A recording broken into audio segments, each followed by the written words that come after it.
এইফালে কাচকল এটা ৰুকি লৈছোঁ আৰু ৰুকি লৈ তাতে পানী এবাটি দি বইল কৰিছোঁ দেই। আৰু ইয়াতে সোৱাদ অনুসৰি নিমখ, হালধি, জালুকৰ গুড়ি আৰু অকণমান গৰম মছলা দি দিছোঁ।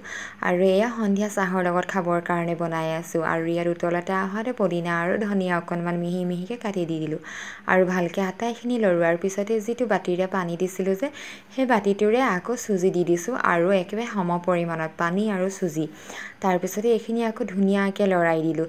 আৰু এইখিনি ধুনীয়াকৈ লৰাই দিয়াৰ পিছতে অকণমান সময় ঠাণ্ডা হ'বৰ কাৰণে এৰি দিছোঁ। আৰু যেতিয়া ঠাণ্ডা হৈ যাব এইখিনি ধুনীয়াকৈ হাতেৰে মানে চুব পৰা হ'লে এনেকৈ মঠি ল'ম আটা মঠাৰ নিচিনাকৈ। আৰু এতিয়া ধুনীয়াকৈ ইয়াৰ পৰা এটা শ্বেপ দিম। আৰু শ্বেপটো যে মই এইদৰে দিছোঁ দেই। এখন হাতে কেমেৰাটো ধৰিব লগা হৈছে যে নাজানো আৰু দেই পাৰিছোঁ নাই ভালকৈ দেখুৱাবলৈ, কিন্তু এইদৰে মই দি লৈছোঁ। উপায় নাই আৰু বেলেগ ধৰণে দিবলৈও দিগদাৰ হৈ গৈছে। তাৰপিছতে এইফালে তেলতে ফ্ৰাই কৰি দিলোঁ। আৰু এইটো যে ধুনীয়া বহুত মচমচীয়া হৈছিলে, চাহৰ লগত খাবলৈ বহুত ধুনীয়া আৰু সোৱাদটো বহুত ভাল আছিলে। আহিছোঁ দেই।